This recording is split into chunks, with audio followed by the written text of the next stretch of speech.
असणारी पुढील पिढी तयार करावी लागेल. पण ते होणार कसं? आपल्या सगळे शाळा कॉलेज काढून राष्ट्रीय शिक्षण द्यायचं.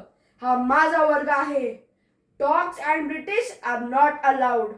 कोण? कुठला इंग्लंड देश? आपण सगळे हिंदुस्थानी एकत्र येऊन त्याच्यावर थुंकलो तरी सुद्धा वाहून जाईल. 1857चा बंड म्हणून का पडलं? राणी लक्ष्मीबाई, तात्या टोपे या सगळ्यांचं बलिदान वाया का गेलं? कारण आपण एकत्रपणे लढलोच नाही. खूप झाले योजना, खूप झाले विचार. आता एक तर मारा नाहीतर मरा. किती संकट आली, आभाळ जरी कोसळले तरी मी त्यावर पाय ठेवून उभा राहीन. 25 वर्ष झाले मी ब्रिटिशांशी लढत आहे.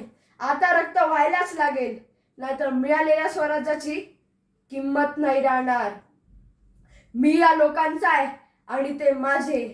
आता स्वातंत्र्य मिळाल्याशिवाय आम्ही शांतने बसणार.